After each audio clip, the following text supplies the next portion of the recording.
commence. On a déjà commencé et arrête de râler. Bon, tu râles bien, toi, hein. Silence.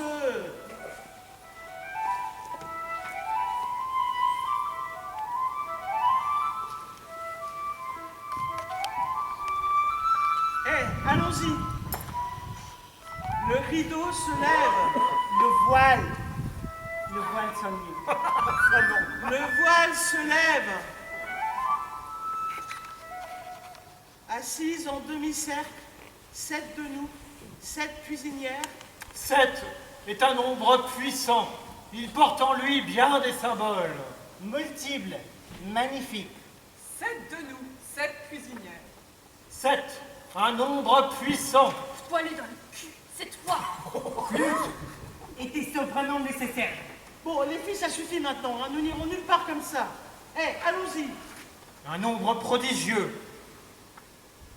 Assise en demi-cercle, un grand baquet entre les jambes et épluchant des patates.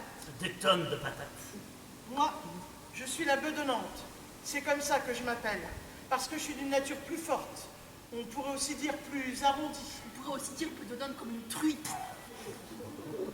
Bien, bien. Essaye de te tenir un peu. Je sais que c'est difficile. Un tantinet impossible au regard de ta filiation et de ton indication. Mais face aux gens et force-toi au moins. Je viens vers vous avec le sourire. Avec le sourire, elle s'avance vers le public. Avec le sourire, dans lesquels résonne une palette de mots, ressonne une... Et moi, je suis... Moi, je suis la pédante. Parce que je suis pertinente, constante, confiante. Parce que tu es chiante et embellicotante. Et moi, je suis là... Par-dessus tout, assommante. Oh mon Dieu, quelle chienne! Authentique de vrai dragon. Non, mais c'est à mon tour, pas vrai, de prendre la parole, de me présenter, afin de dire comment je m'appelle. Je m'appelle la Barbante, parce que je m'éternise peut-être un peu trop, parce que sans doute je parle trop. Pour ne rien dire, hein. Sans doute, beaucoup trop, mais ce n'est pas vraiment vrai. Car en réalité, elle ne me laisse jamais la parole. Et lorsque je prends la parole, elle me la coupe, celle-ci, ou celle-là, surtout. Elle me montre du doigt. C'est pour ça que je porte ce drôle de, on pourrait dire, humiliant. Car je comprends. Je porte ce nom, je comprends. C'est parfaitement clair. Je me racle la gorge pour terminer ma Eh phrase. bon, moi je suis la bougonnante. Et moi, je suis la véhémente. On m'avait d'abord donné ce nom d'exubérante. J'ai eu entre-temps la mordante. Et je suis maintenant la véhémente. Moi, je suis la pimpante. Quoique, si vous me permettez cette observation, ce nom aussi ne me convient pas. Il ne me semble pas des plus pertinents, ni des plus saillants. Je me serais moi-même nommée la brillante.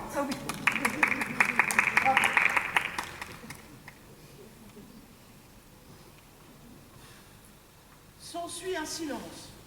Parce que c'est au tour de la dernière séance. Parce que c'est elle, la dernière, la pensante. Elle nous suit quand il ne faut pas nous suivre et elle ne nous suit pas quand il faut nous suivre.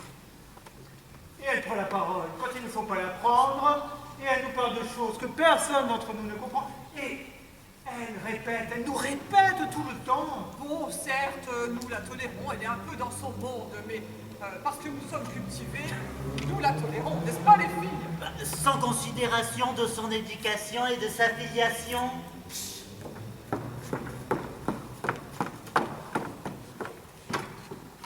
Bon, puisqu'on en est à l'éducation et la filiation, vous avez entendu ce qui s'est passé hier?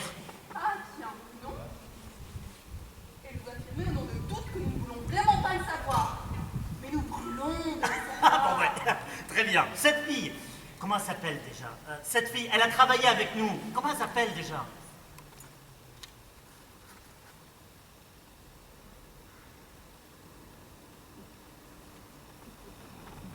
Silence. Non pas parce que cette dernière, tellement pensante, a oublié de se présenter, et non pas parce que cette bougonnante s'est remise à raconter une de ses histoires. Silence, parce qu'à cet instant arrivent 4 soldats. 3 jeunes soldats en uniforme entrent l'un après l'autre.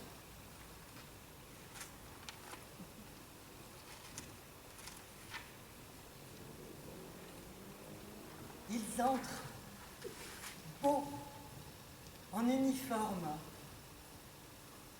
Ou peut-être n'entre-t-il pas? Peut-être se tenait-il là depuis le commencement, beau, en uniforme. Il se tenait là, et ça n'est que maintenant que cette lueur les éclaire, ça n'est que maintenant que nous les voyons. Peut-être les avons-nous vus tout ce temps. Peut-être n'y a-t-il que le public qui les voit. Comme ils se tiennent depuis le commencement, beaux, en uniforme. Ils se tiennent là dans la clarté de la lumière, alors que nous épluchons des patates. Des tonnes de patates. Beau comme sur une image. Beau comme sur une image, dans la clarté de la lumière. Le premier me regarde. Viendras-tu vers moi? Eh, psst, mignonne, je lui balance un coup de coude. Ah oui, pardon. C'est à mon tour de me présenter. Je ne me suis pas présentée. Excusez-moi, je ne Elle, suis c'est pas... la pensante. Moi, je suis la pensante. Parce que je ne les suis pas quand je devrais les suivre. Je les suis jamais. Allez, allez, vite, nous n'avons pas encore commencé. Vite, les soldats seront bientôt prêts. Ils viennent bientôt pour le repas. Mettez les choses en place. Oh putain! Il est lourd celui-là, hein? Oh, je suis comme un porc. Ça devrait me paraître de plus en plus léger, mais ça me semble de plus en plus lourd. C'est à cause de tous ces sangs collés. Ça te paraîtra toujours plus lourd. Qu'est-ce que t'as dit? Qu'il faut mettre les choses en place. Non, non, après, plus tard. Voilà. Ah ah. Bon, bien.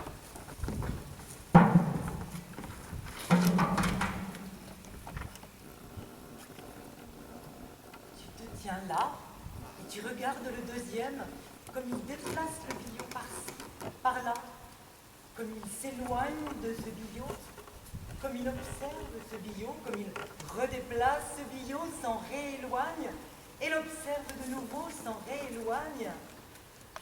Tu te tiens là et tu regardes le troisième. Tu te tiens là et tu regardes le troisième comme il tient le T'es panier vraiment dans taré. ses mains. Tu te tiens là et tu regardes le troisième comme il place le panier devant le billot, comme il le tire légèrement vers la droite, puis vers la gauche, et encore un peu en arrière, et puis comme il agite la serviette pour enlever la poussière, comme il la pose dans le panier. Billot, Installe-toi. panier, Aussi, et la serviette, prête. bandeau. Tu regardes sévèrement le deuxième et le troisième, qui ne savent pas où regarder. Bon, attends. Tu regardes le deuxième et le troisième chercher dans leur poche. Ah, il est là. Ah, là, prêt. Bien. La condamnée. Elle attend. La nouvelle.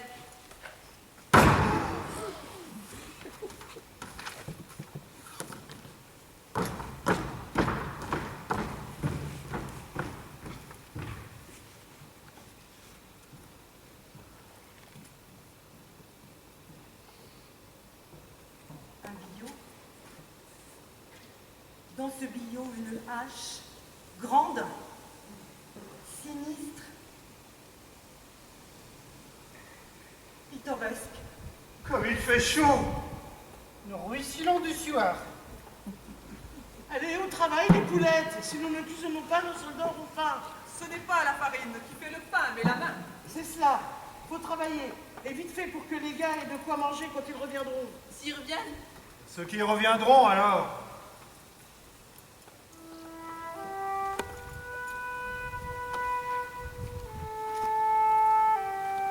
Trois jeunes soldats entrent maintenant en uniforme avec une fille.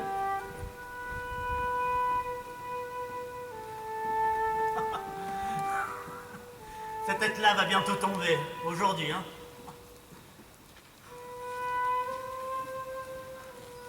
Bon, vous avez entendu ce qui s'est passé hier? Personne ne me répond. Personne ne te répond, nous épluchons des patates en silence. Vous avez entendu ce qui s'est passé hier? Nous épluchons des patates en silence. Les jeunes! en uniforme militaire. Il s'arrête. Le premier prend la hache dans ses mains. La jeune se tient devant le bio, avec le premier à ses côtés. Silence.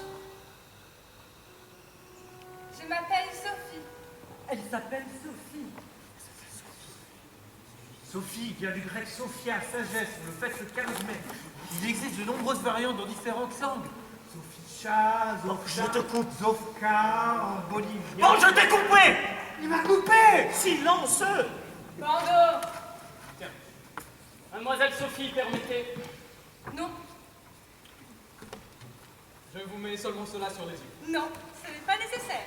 Oui, mais je le dois. Non, je ne veux vraiment pas. Je suis terriblement désolé, mais les règles sont telles que nous devons condamner. La condamnée. À la condamnée, nouer un bandeau, et j'en suis terriblement désolé, mais je dois vraiment le faire. Mais il s'agit de moi et je vous assure que ce n'est pas nécessaire. Vous savez, puisque je dois m'en aller, je préférerais vraiment le faire les yeux ouverts. Le soleil est présent aujourd'hui. Il brillait par la fenêtre lorsque je passais par le couloir. Écoutez, même ici, il y a de la clarté et je ne voudrais pas avoir un bandeau noir. Je voudrais profiter du soleil jusqu'au bout, de la lumière jusqu'à ce qu'il me soit possible. Ne mettez pas un bandeau. Écoutez, je vous comprends, mais les règles... Nous ne pouvons pas faire sans, je suis vraiment désolé. Mais il ne s'agit en rien de cela, il s'agit de quelques minutes, je voudrais voir. Elle le regarde tendrement. Elle le prie de regard. Et lui rougit et regarde à côté. Hésite. Oh, une chaleur infernale. Ça suffit, mettez-vous au travail. Permettez-moi que je voie. Je vous en prie. Mademoiselle Sophie, je ne peux vraiment, je ne peux. Je regrette, mais cela ne dépend vraiment pas de moi. Ne le prenez pas personnellement, moi je n'y suis pour rien. La loi prescrit un bandeau, permettez-vous.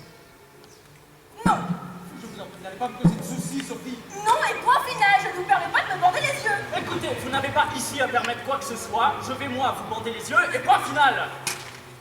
Écoutez-moi, vous et qui que vous soyez, je dis que non, je ne vous permets pas et point final. Allez, allez, celle-là ne se laisse pas faire tranquillement. Mais vraiment pas! Elle pourrait au moins s'exécuter sans faire de difficultés, faire ce qu'il faut, sans opiniâtreté ni futilité. Avec dignité, comme il sied à une femme au coracier. Oui, allons, bon, jeune femme, laisse-les mettre ce bandeau et ne nous mets pas dans l'embarras. Nous mets pas dans l'embarras. Silence. Laisse-la tranquille. Qu'elle soit sans bandeau, si elle veut, mais faisons-le vite, on est pressés. Mais selon l'article 18 du Oh, règlement c'est sur les bon. Pour répondre à moi-même, on est en retard, allons-y. Non mais non, non, non, non, non, on ne peut pas se le permettre. Non, tu sais quelles conséquences ça peut avoir, non? Tu n'as rien qui puisse justifier ta décision. Je suis d'accord avec toi, oui. Mais on s'en fout pas mal, je veux dire. Elle a eu la possibilité de remplir le formulaire pour une exécution sans bandeau. Parce que la loi autorise cette possibilité, car on a tous ce droit-là. Mais elle n'a pas rempli le formulaire. Et c'est elle qui désormais en est responsable. Elle qui désormais doit être décapitée avec un bandeau. Moi je suis d'accord avec toi, oui. Je suis contre qu'elle voie. Couvrons-lui les yeux. Je ne vais pas, après moi, être responsable de cette merde. Et moi non plus, hein. Tout le monde, ou presque, pense nous la mettre. Non, je ne vais pas en plus leur donner des excuses pour le faire. Non, on le fait comme il se doit et... Voilà. Et puis merde, c'est pour ça qu'on a des lois. Où irait-on sinon si chacun faisait comme il l'entendait? Et voilà, c'est ce que je dis, c'est ce que je dis. Vous n'avez pas rempli le formulaire, mademoiselle Sophie. Nous devons maintenant vous mettre ce bandeau. Et il n'en ira pas autrement. Quel formulaire? Oh mon Dieu! Mais cette ignorance, ce manque d'éducation de la jeunesse d'aujourd'hui, des étudiantes. Mais enfin, c'est le summum, je vous le dis, c'est le summum. Une étudiante en biologie et en philosophie devrait savoir que quiconque condamné à mort a la possibilité de remplir un formulaire qui autorise une décapitation sans bandeau sur les yeux. Et pour une prière supplémentaire. Et oui, et pour une prière supplémentaire, pile avant la décapitation. Les formulaires pour une décapitation sans bandeau ou pour une prière avant la décapitation. Ces deux-là sont traités dans le même paragraphe.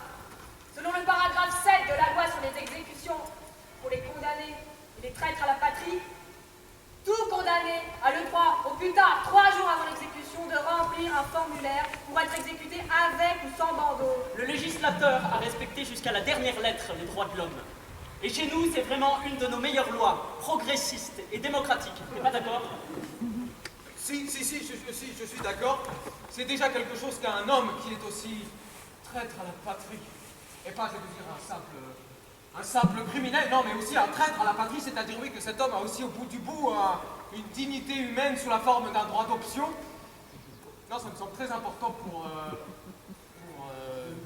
je dirais, La forme légale, sociale et progressiste de l'état de droit. on peut le dire, oui. Oui. Vous ne le croyez pas, mademoiselle Sophie? Très progressiste, humaine, pour ainsi dire, oui, hein. Dans le 7e paragraphe de la loi, il est écrit de manière très précise les dispositions que le formulaire doit prendre avec toutes les annexes nécessaires. Et les timbres fiscaux pour émettre ce formulaire sont pour le cas présent entièrement gratuits, car tous les biens des traîtres à la patrie sont aussitôt mis sous séquestre dès la condamnation. Ils ont pensé à tout lorsqu'ils ont rédigé la loi. À y réfléchir, vraiment, il n'y a rien à dire. À y réfléchir. Et votre avocat ne vous a pas donné le formulaire, mademoiselle Sophie. Si bien que malheureusement... Je ne savais pas. Désolée. Et vous, qu'en dites-vous, monsieur? Est-ce vraiment nécessaire? Écoutez, mademoiselle, moi, je ne suis pas un homme de loi, moi je suis un bourreau. Alors mettons ce bandeau en place et réglons ça rapidement. Nous en avons encore 2 aujourd'hui. Vous êtes à couper. 2 sentences à exécuter et c'est beaucoup de travail. Alors comprenez qu'on ne peut pas s'occuper de votre bandeau. Alors ne nous embêtez plus avec ça, vraiment, je vous en prie. Oui. Je m'excuse. Bon, mais arrêtez-le donc, s'il ne peut pas être autrement. Tu regardes comme elle se tient devant toi, dans un habit blanc, presque transparent. Ça n'est que maintenant que tu aperçois ses seins fermes. Tu la regardes et ça n'est que maintenant que tu l'aperçois. Noir bandeau, blanc, presque transparent, les tétons en avant. Le premier fait signe au 2e et au 3e. Le 2e et le 3e s'approchent de la fille et la mettent sur le lit. Presque avec tendresse. Avec tendresse. La fillette comprend. Elle s'est mise à genoux. Elle met la tête sur le billot, de sorte que le bandeau nous regarde. Bon, les minettes, allez au boulot. Bientôt les soldats seront prêts, viendront déjeuner. Le premier prend sa hache dans ses mains et la lève haut au-dessus de sa tête. Ne perdons pas de temps là où ce n'est pas nécessaire. La fillette va avoir ce qu'elle méritait.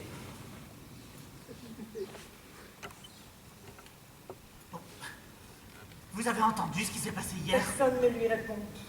Quelque chose d'horrible. Et voudrais-tu prier avant? Quoi? Tu peux prier si tu veux. La fille lève la tête du billot et tourne son visage vers le premier. Ah, attends, là, car elle n'a pas rempli le formulaire pour la décapitation, pour la prière. Et quelle que soit la prière. Oh merci.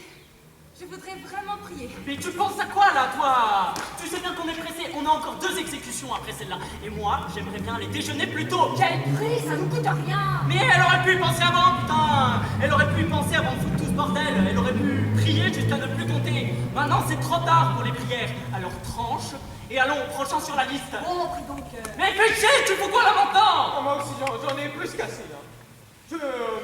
On est d'accord sur rien, on n'est pas organisé. Oui, mais bon, si personne n'en parle, on n'en saura rien. Et en plus, tu voudrais qu'on n'en parle pas. Que je sois par 2 fois en infraction. Hache, billot, panier. Elle prie silencieusement, les yeux fermés. On en est à combien de patates? 1 tonne. Non, 301 kilos. Mon Dieu, mes 301 kilos ne suffiront pas. Et il n'y a rien d'autre. Les soldats vont rester sur leur faim. T'en fais pas, gros popotin. Ils ne resteront pas sur leur faim. Ils n'y sont jamais restés. Car tous ne reviennent pas. Pour ceux qui ramènent leur tête entière, bien entendu, leur estomac, il y en aura assez.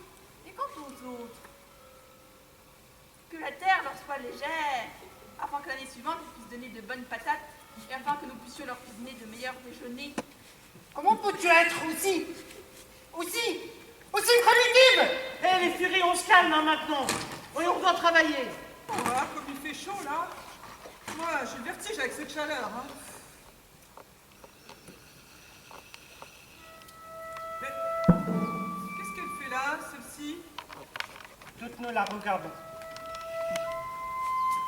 Cher jury, Permettez-moi de vous remercier de m'avoir permis de prononcer ces quelques mots. J'ai conscience que la sentence est définitive et que je serai dans quelques instants exécutée. Mais je voudrais malgré tout échanger avec vous une ou deux réflexions avant de fermer les yeux à jamais.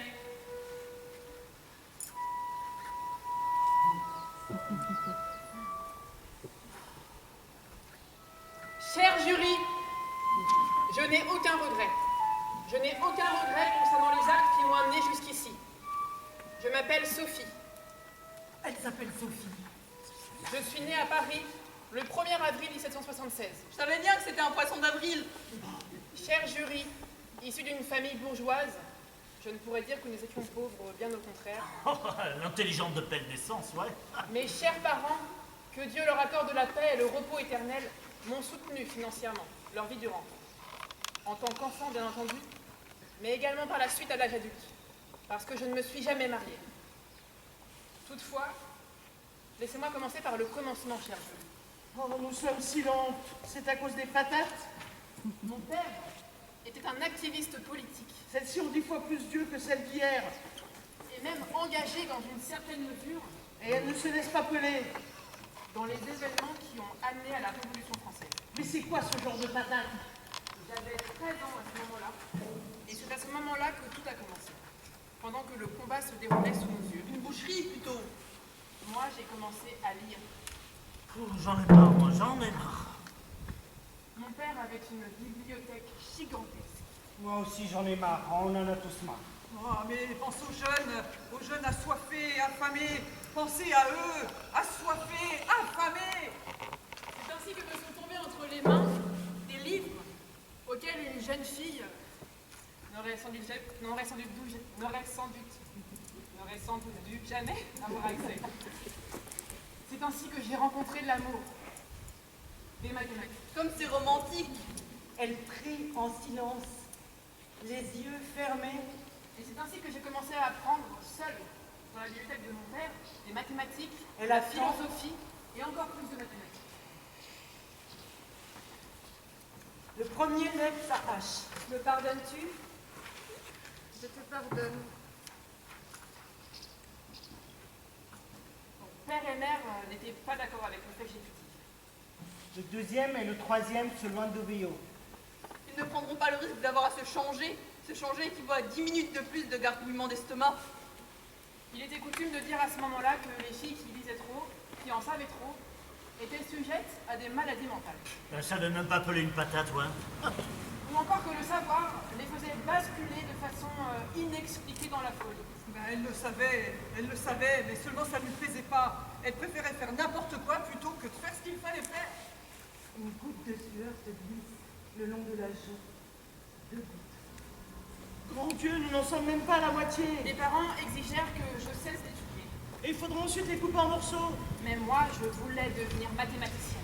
Alors père Le ragoût s'est fâché et il m'a plus autorisé la est un bibliothèque. plat merveilleux, quoique très simple et goûtu. Mais moi, je voulais devenir mathématicienne. Tu cuis les patates en morceaux dans l'eau salée, mais seulement qu'à moitié. Tu dois faire attention de ne pas trop les cuire. Alors j'ai pris les livres de la bibliothèque Tu ajoutes la farine, tu fais un trou au centre avec une grande cuillère, et j'ai étudié la nuit. tu couvres et tu continues à cuire. Mais je rajoute toujours une pincée de bonne muscade. Mais père et mère ne se désespérèrent pas. 3 fois Et rien. La nuit, Quand les patates sont tendres, ils me retirèrent les chandelles, tu écrases bien le l'ensemble. chauffage. Mais faut vraiment bien écraser et mélanger. C'est important. Et pour couronner le tout, Et pour couronner ils le me tout- retirèrent même mes vêtements. Je rajoute quelques cretons. Mais moi, je voulais devenir mathématicienne. Et tu penses pas à frapper des fois? Tu m'as toujours pas frappé. Une goutte de sueur te coule le long de la joue. Tu me regardes. Vous souvenez-vous d'elle, quand elle était encore avec nous? Moi, je m'en souviens. C'était la veille de son anniversaire. Moi je m'en souviens. Oui. Il y avait du gâteau au chocolat sur la table et un bouquet de pâquerettes blanches. Une goutte de sueur coule de ton front sur ton nez, sur tes lèvres. Tu te lèches. Tu respires. Je suis devenue mathématicienne. Et tu frappes.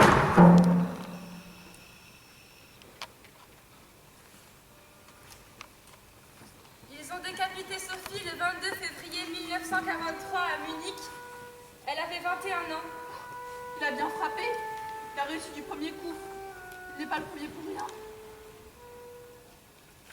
Tu as planté la hache dans le billot. Tu fais signe au deuxième qu'il te donne une serviette. Tu t'essuies le visage. Allons-y. La tenue et la malle.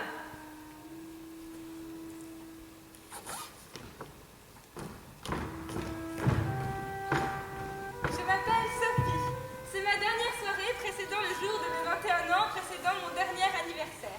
Je serai déjà sans tête l'année prochaine à cette même époque. Quelle odeur enivrante! Vraiment enivrante! Maman, c'est tellement bon. C'est le meilleur gâteau au chocolat que tu m'as jamais fait pour mon anniversaire. Je vais mettre de côté une part que je prendrai demain. Tu sais bien à quel point Hans aime le gâteau au chocolat. Bien merci. Pas de quoi. Tout est prêt pour le voyage à Munich. J'ai tellement hâte d'être dans le train. J'ai tellement hâte, vraiment. J'ai tellement hâte de commencer à étudier, de rencontrer tous les amis de Hans. Mais ce Hans, c'est son frère. Oui, c'est son plus vieux frère, il a 3 ans plus qu'elle. Mais ça sent vraiment bon, hein.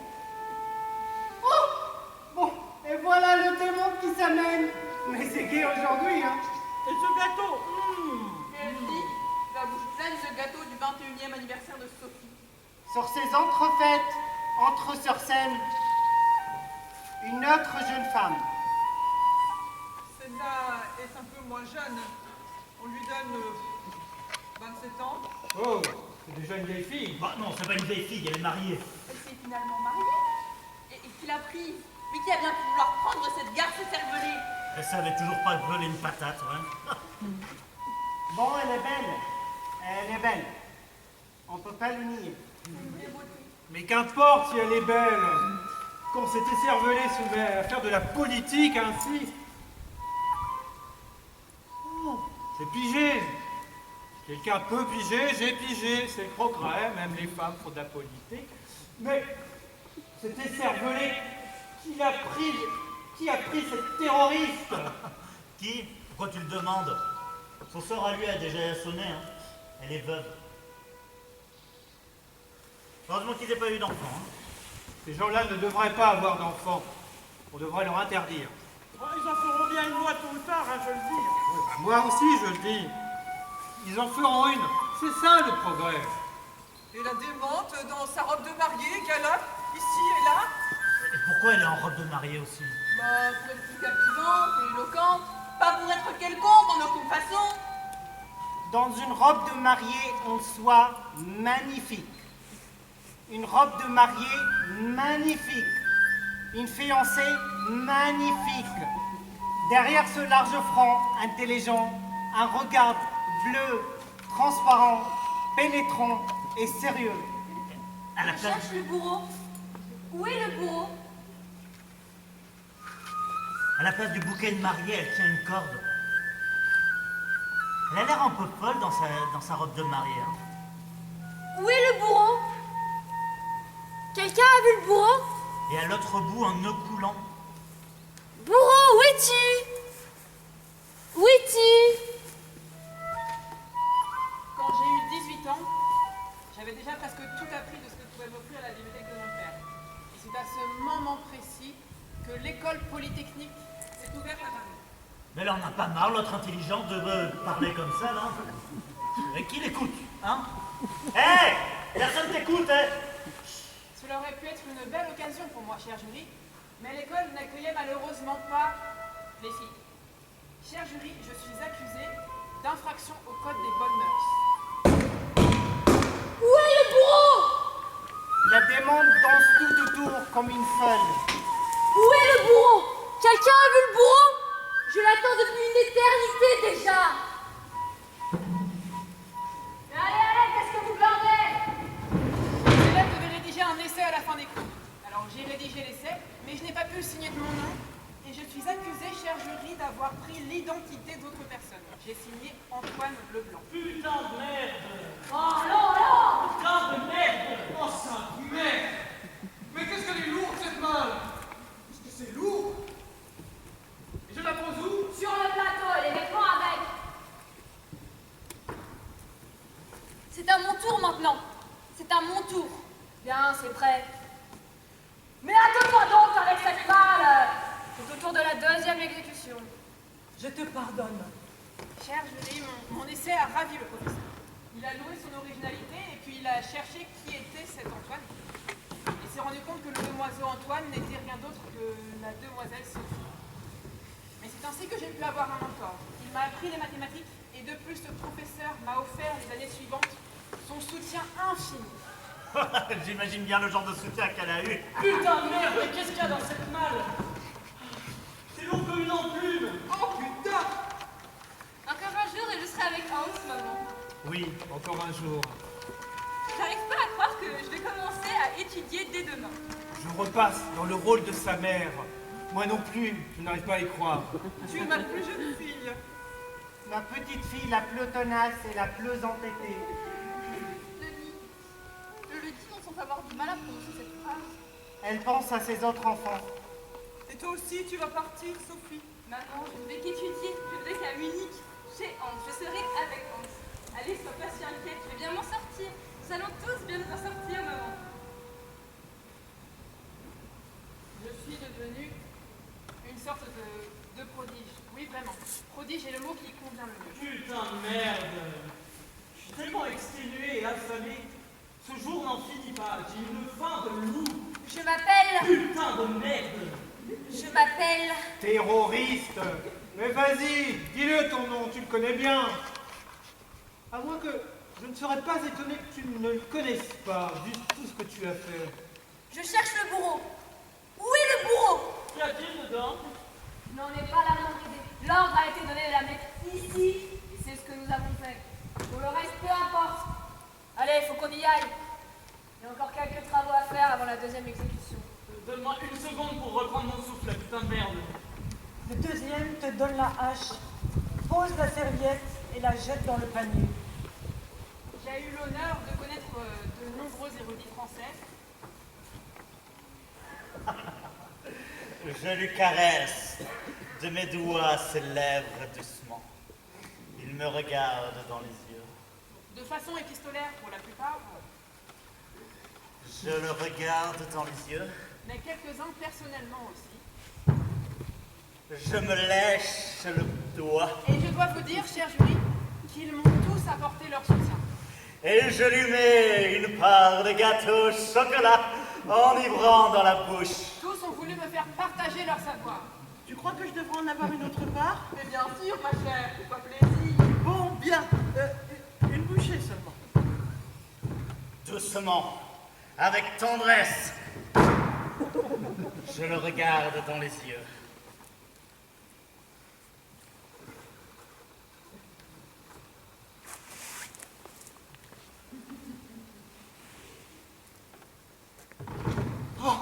Je lui mets mon doigt dans la bouche.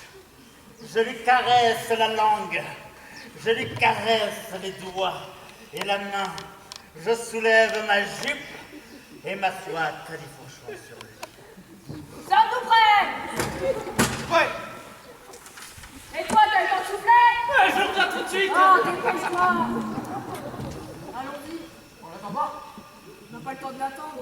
Il sera bientôt là, de toute façon. Hein. Peut-on le faire cette fois sans emmerde? Appliquons la loi à la lettre et sans furitude. Oui, bah alors allons-y.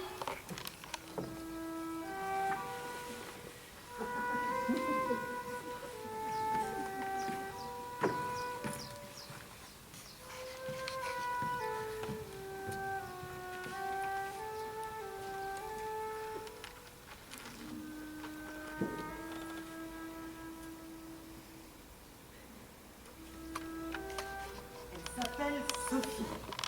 Je m'appelle Sophie.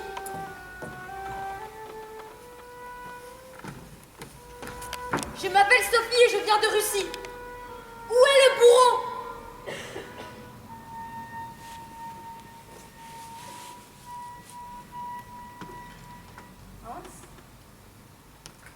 Sophie, ma sœur. Sophie et Hans s'embrassent. J'ai hâte de vous tous des amis. C'est Chris. Je suis ravi de te rencontrer, chère Sophie. Nous n'avons entendu que des éloges à ton égard. Chris, le plaisir est pour moi. J'ai hâte de rencontrer ta femme et tes deux petits bonbons. Quel âge ont-ils? 2 ans et 1 an, c'est à peu près ça? Oui, c'est ça. Michel a 2 ans et Vincent 1. Et où est Alex? Alex, on t'entend. Oh, excuse-moi, je viens juste d'arrêter de souffler. Et il donne son pantalon. Salut Sophie, je suis Alex. Vraiment ravi. Hans nous a parlé de toi qu'en des termes élogieux. Salut Alex. Nous pouvons désormais trinquer. J'ai amené du vin et du gâteau au chocolat. C'est maman qui l'a fait. Il est excellent. Excellent, vraiment. Ah, alors bravo. Et à quoi trinquons-nous? Ah Sophie, oui. À Sophie! À Sophie! À son anniversaire! À son anniversaire. À Sophie, à ses études. À Sophie! À ses amours! À ses amours. À Sophie, à sa longue vie.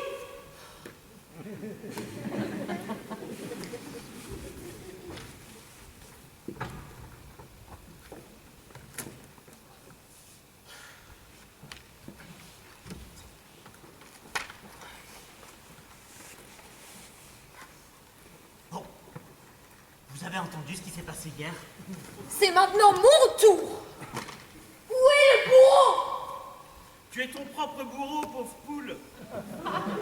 Et vous ne croyez pas que c'est juste une pauvresse? Vous ne savez pas d'où elle vient? Bah non, mais on fera bientôt. Elle vient de Saint-Pétersbourg. Et c'est loin d'être une pauvresse.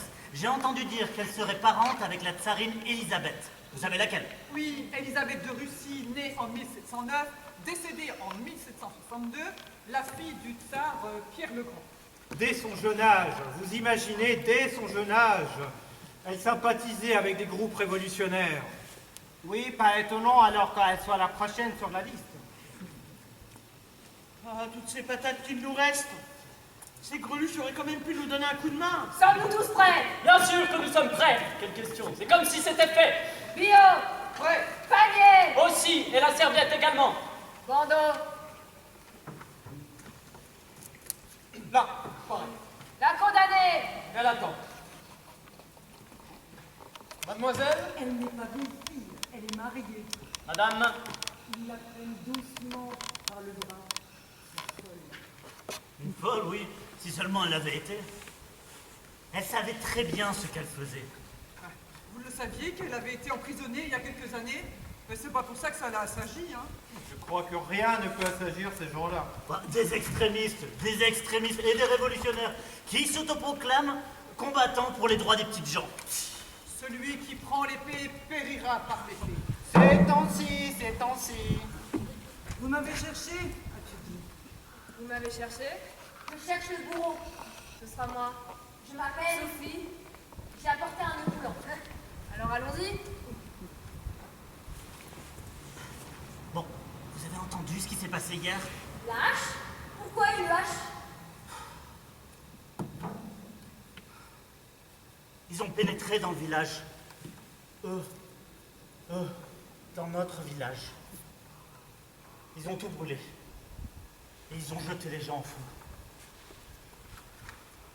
Et même une lourde femme enceinte, une jeune femme qui allait accoucher. C'est horrible. Le temps est venu, as-tu dit?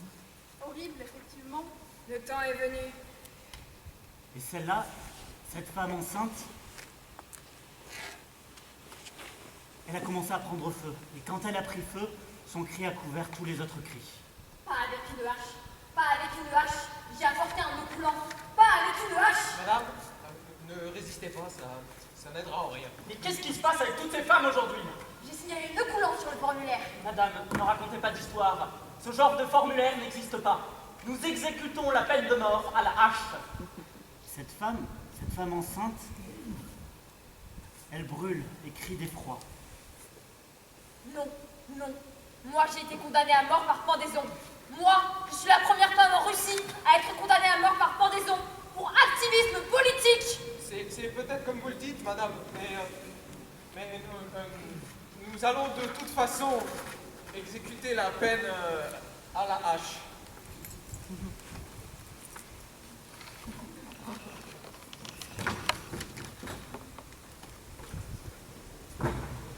Me pardonnes-tu? Je te pardonne.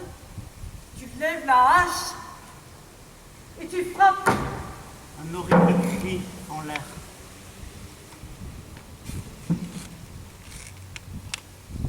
Sophie a été pendue le 15 avril 1881 à Saint-Pétersbourg. Elle avait 27 ans.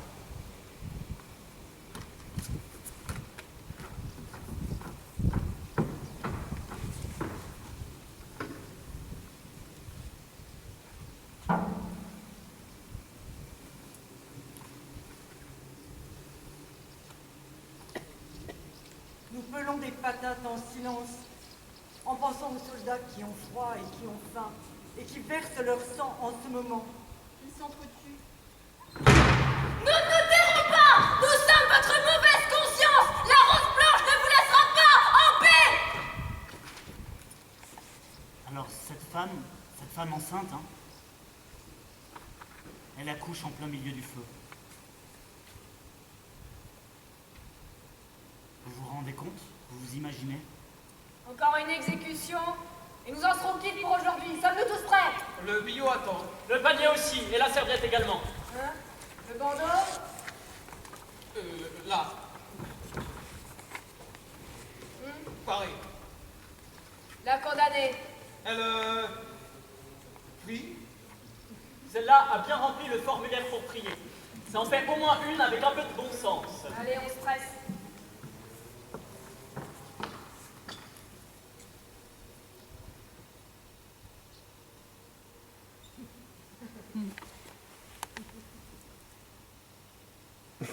Bon. Vous êtes prêts? Je le suis. À part! Tous les pas! De ce monde!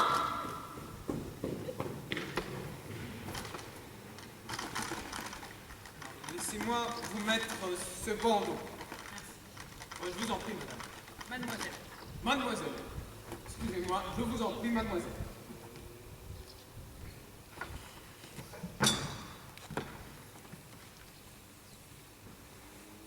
Me pardonnes-tu? Je te pardonne. Tu lèves la hache. Puis-je encore dire une chose avant que vous frappiez? Tu abaisses la hache. Allez-y. Attends là. Elle peut encore dire quelque chose?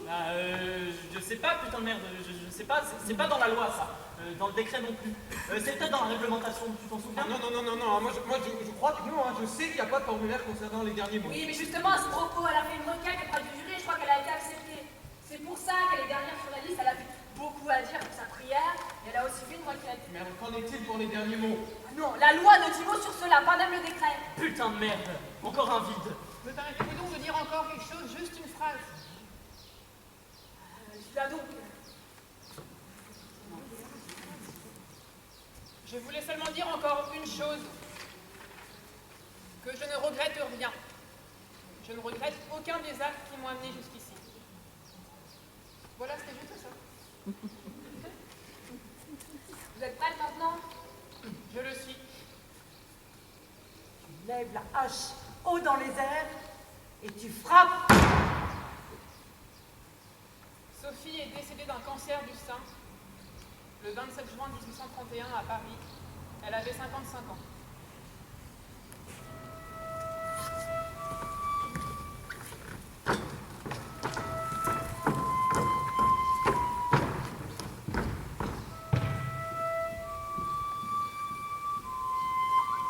Moi, je pense à ces femmes et à ces filles inconscientes qui ont eu ce qu'elles cherchaient. Mais comme je suis instruite et cultivée, et que je ne suis pas sans pitié, j'éprouve également de la peine pour elles. Elles auraient peut-être mieux fait d'écouter leur cœur et d'accomplir quelque chose pour elles-mêmes, plutôt que de s'abandonner à leur conscience et de terminer ainsi, comme ça. Je pense à cela. Moi, je pense à rien, moi, je pèle des patates, tandis que nos hommes et nos fils saignent là-bas dehors. Nous leur préparons le déjeuner. C'est bien pour ça que nous sommes là, non? Du matin jusqu'au soir, de l'aube jusqu'à l'aurore. Ma fille, non, ce n'était pas il y a 500 ans, c'était il y a 200 ans qu'on a jeté le nouveau-né au feu, j'en suis sûr. Et hier aussi, je vous le jure. Et demain aussi, ils jetteront un nouveau-né dans le feu. Une bonne chose que le progrès. Nous poursuivrons le travail quand vous reviendrez. Nous rédigerons encore plus de tracts. Vous devez revenir, ne serait-ce que pour cette raison.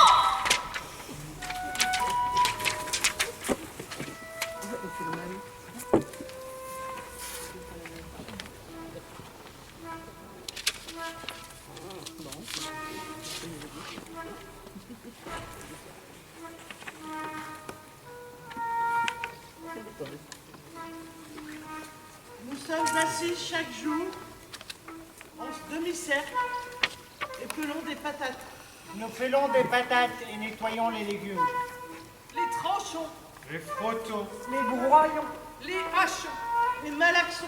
Les mélangeons tous les jours. Tous les jours. depuis le début de ce monde. Tous les jours depuis le début de ce monde.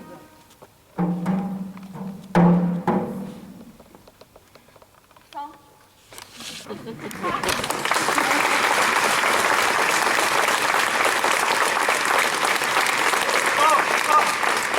Vous avez entendu ce qui s'est passé hier?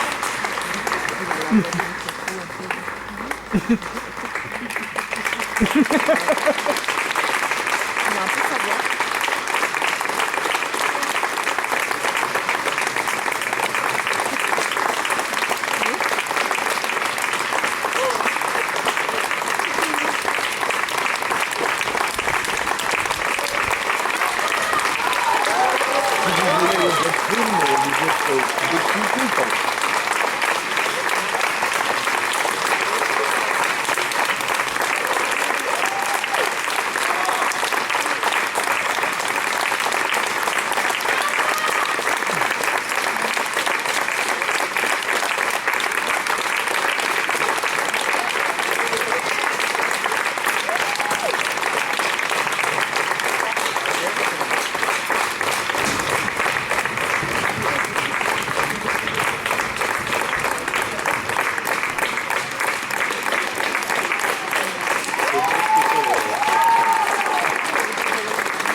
Samuel Julien, là-bas, on peut l'applaudir aussi. Hein.